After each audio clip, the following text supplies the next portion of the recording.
আপনারা জানেন যে এই তিস্তা বাঁচাও কর্মসূচি নতুন কোনো প্রকল্প না। এটা আমরা দীর্ঘদিন ধরে আন্দোলন করে আসছি। আন্দোলনের একটা অংশ আজকে হলো মশাল পর্যন্ত। আমাদের দাবি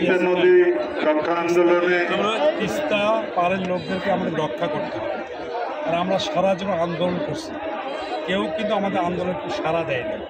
সবাই সব সাথে আসে আর আমাদেরকে আশ্বস্ত করে যে হবে হবে। এইভাবে আমাদের জীবন থেকে প্রায় 40-45 বছর ধরে চলিয়ে গেছে। আমরা আজকে গ্রাম ছাড়া, বাড়ি ছাড়া, ঘর ছাড়া হয়েছে। তিস্তা পাড়ের লোক কিন্তু তিস্তা পারে নাই, তারা বিভিন্ন জায়গায় ছড়িয়ে ছিটিয়ে আছে। আমরা তাদেরকে আবার সংগঠিত করতে চাচ্ছি।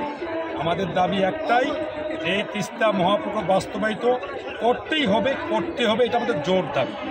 এই তিস্তা প্রকল্প বাস্তবায়িত হলে খেটে খাওয়া গরিব থেকে মানুষের ভাগ্যের পরিবর্তন হবে।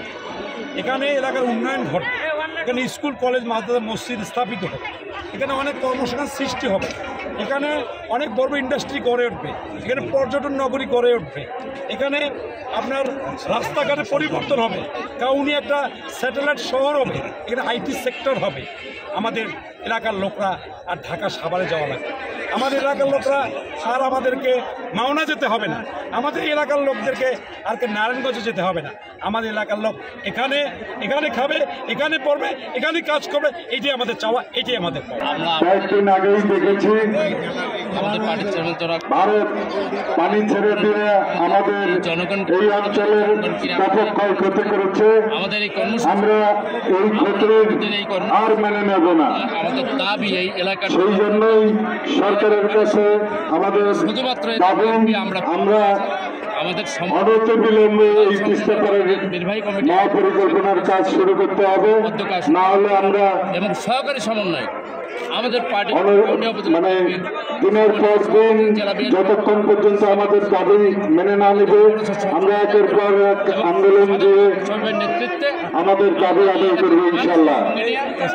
আমাদের আজকের পরে পরবর্তীতে যদি আবারও কোনো আন্দোলনের কর্মসূচি আসে, আপনারা অবশ্যই এই এলাকার স্বার্থে, আমাদের নিজেদের স্বার্থে আমরা আবারও সেই আমাদের কর্মসূচিতে অব্যাহত অংশগ্রহণ করবো এই আশাবাদ। আমাদের সহ-সমন্বয়ক জনাব এমদাদুল হক ভরসার ডাকে আজকে প্রধান সমন্বয়ক আসাদুল হক দুলুর ডাকে 11টি পয়েন্টে এই মশাল প্রজ্বলন অনুষ্ঠান চলছে। এটা আমাদের তিস্তা মেগা প্রকল্প বাস্তবায়নের অবিলম্বে যে বাস্তবায়নের যে দায়, সেটা আমরা আমাদের দাবি, সেই দাবির আঙ্গিকেই কিন্তু আজকের আমাদের এই প্রোগ্রাম। আমরা এর আগে স্মারকলিপি দিয়েছি, গণমিছিল করেছি, আজকে আমাদের লাস্ট একটা প্রোগ্রাম চলছে। আজকে আমরা মশাল প্রজ্বলন করব। এরপরে যদি এই মেগা প্রকল্প, তিস্তা মেগা প্রকল্প বাস্তবায়িত না হয়, তাহলে আমাদের অবশ্যই এই সহ-সমন্বয়ক এবং প্রধান সমন্বয়করা বসে যে কোনো সিদ্ধান্ত নেবে।